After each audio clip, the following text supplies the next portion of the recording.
All right, everybody. Hello, what's up? This is Seth with SethPerler.com, and I'm here to teach you some very important stuff today about the writing process. Don't turn this video off. You must listen to this. I don't care if you're a teacher, a parent, or a student, especially if you're a middle school, high school, or college student, okay? You need to understand the writing process. I do not care if you're writing a haiku, or if you're writing a 20-page essay, or if you're writing a master's thesis. You need to understand the writing process inside and out. This will apply to every single thing you write. And the reason that I'm telling you not to turn this off and to watch this is because if you understand the structure of the writing process and you have that structure in the back of your head, it will help you with everything you have to write. It will give you a foundation place for your writing to go from, okay? So everything uses the writing process, anything you write. Now, I'm also going to give you some tips and ideas about what people mess up about this. And if you're the type of writer where your writing tends to go in a million different directions, this is definitely for you. So you definitely want to be listening to this. So here's how I'm going to start here. Ow, I just kicked my foot. Number one, the first stage of the writing process. There are a total of 5 parts to the writing process. 5 parts. Number one is the plan. First thing you need to do in the writing process is plan your writing. That could be a brainstorm, a web, a list, an outline, a bunch of random ideas. Planning is also called pre-writing. And this could also include daydreaming, thinking. A lot of students might be thinking in class and teachers might be saying, get to work, but you're sitting there thinking and thinking and thinking about your story. That's valid. That is part of your pre-writing, your imagination. You might be laying on the couch for an hour imagining what you're going to write, whether it's fiction or nonfiction. That is valid. But basically the plan and the pre-writing, that's the first part of the writing process. Anything that's going to help you generate ideas and plan and sketch out where the paper is going to go. This is very important. Now I'm going to say something very important about the plan before I get on to step 2. And that is that the number one thing that people skimp on and don't put enough effort into is the plan. And the plan is the number one most important part of the paper. If you spend 5 minutes on your plan and you would just spend 15 to 20 minutes on your plan, that would change your entire writing literally for the rest of your life. Because if you don't plan your writing and structure it and give it a place to go, it's going to go all over the place in a bunch of different directions. It's going to make no sense. You're going to waste a ton of time in the writing process that you don't need to waste trying to reel it in and make sense of it. So the most important part of the writing process is the plan, and the most neglected part of the writing process is the plan.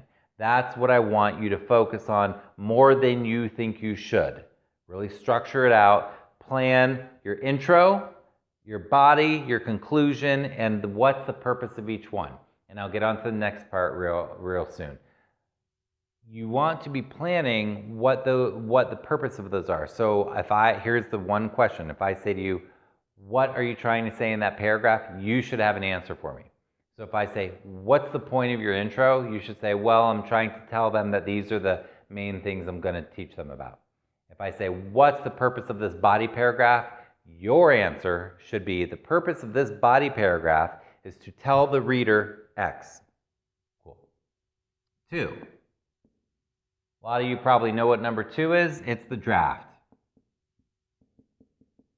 Do not worry about handwriting. Do not worry about spelling. Do not worry about neatness. Do not worry about grammar, mechanics, usage. Don't worry about any of that stuff when you're drafting. Now, a lot of adults will say, oh, you did this wrong or that wrong. I hate the word wrong, okay? Don't worry about it. When you're drafting, all you are doing is mental vomit. Get the ideas out. Now, if you're drafting into a structure, into an outline, into the planned paper, that's awesome.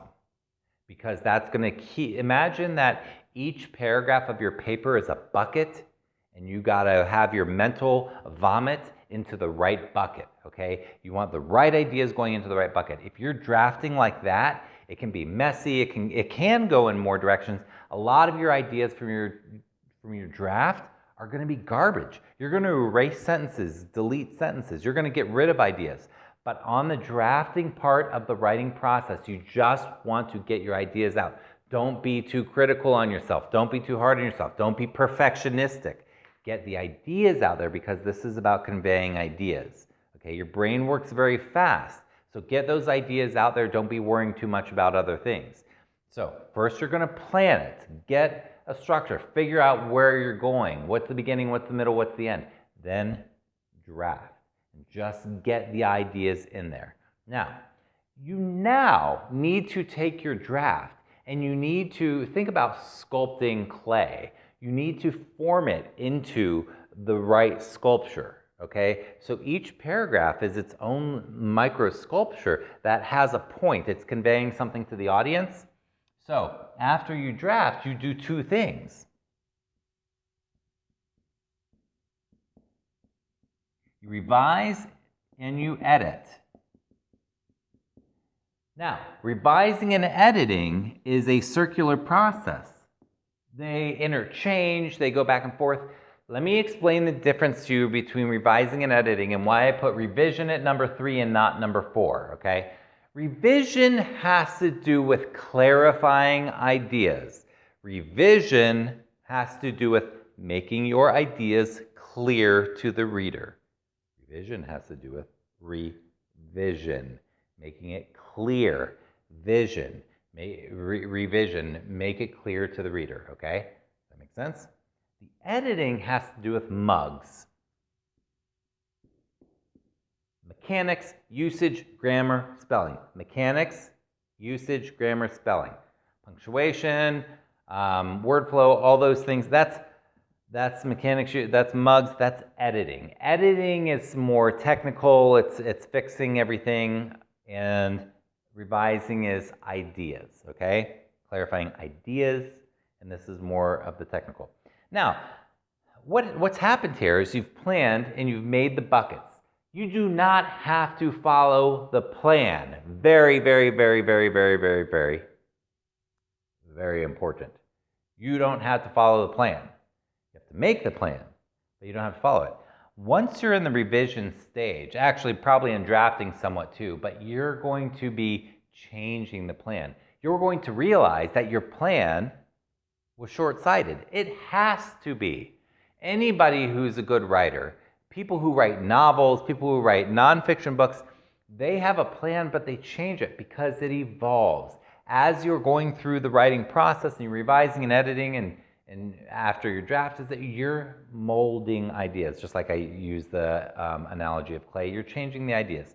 So don't worry about that. You're allowed to change the plan. So you're revising your ideas and you're editing, you're refining, you're refining, you're refining. Now, this part of the process, the revision and the editing part of the process takes a long time. This is a huge part of your writing process to make it clear. This is where you should ask your parents or friends or teachers or tutors or anybody who you respect how they write or how they think. Ask them to revise and edit for you. Don't depend on yourself. It's foolish and it's unnecessary. Ask people, hey, can you look over my paper? Can you give me some ideas, give me some feedback? And look at their feedback. You don't have to like what they said, and you don't have to agree with what they said, but you have to consider what they said in terms of the edits. It's not personal. It's not about you. They're trying to help you. So ask them for their help, and then consider what they tell you, but you don't have to use their edits, but you should always consider what they're telling you to do. The final part of the writing process is, that's right, publish. Some people call this final draft. I don't care, it's the same thing. Publishing. Basically, you have revised and edited so much that you've got your sculpture to a place where it feels complete. Okay? And publishing is not done until you've turned it in. So if you're in school and you are doing this for a teacher, if you haven't turned it in, it's not published, just telling you. If you haven't clicked publish and it's a blog, you haven't published it. Published means it's as polished and as perfect as you can make it, or as you're willing to make it. Sometimes you just have to turn it in even though it's not where you want it, and that's quite often the case for a writer. That's okay, because that will make you a better writer in the future anyway. Don't worry if it's not perfect. But it's as perfect as you've got it. It's as polished as you can possibly do at this point. Get it in. A lot of my students are perfectionistic and don't get them in, and then get horrible grades because they put too much pressure on themselves to get it perfect. Don't worry about that. Just get it in and get it done. 1, the writing process. There are 5 steps to the writing process. Number 1, plan your paper. Brainstorms, lists, all outlines, all those things. Make your buckets, essentially. 2, draft. Vomit the ideas. Get them out there. Start getting them in the right place, though, in the right bucket, okay? But start getting those ideas out. Don't worry about anything but idea generation. Get your ideas into the draft. 3, revise and edit. Revise, now look at your draft and make your ideas more and more clear, and use editing to polish up the punctuation and the spelling and the grammar and the mechanics and everything. And then finally, after you've done your editing and revising to enough, you're ready to publish, to turn it in. Now, don't forget that you want to use other people to do this. So this is all you need to know. And even if, like I said at the beginning, even if you're writing a haiku, you actually go through the writing process, although your plan and your pre-writing might be more in your head. You're not going to do a bunch of written out planning.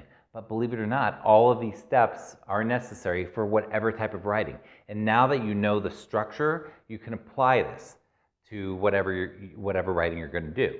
What I'm going to do for you with this blog is I'll put it on my website, and I'll put a PDF downloadable sheet on there that will explain all this with clear detail, so you can stick it up on your wall or wherever you want, and you can refer to it just to help you until it becomes integrated into your brain and you've got it and you don't have to think about it anymore. Once you get this, like I said, you will have this process for the rest of your life. It is a tried and true structure that works. It's reliable. It's something that will help you. I hope you have an awesome day. I hope that your writing is awesome. And if it's not, know that that's just part of you developing as a writer, and it's all part of it. It's all good. All right, take care. Be well.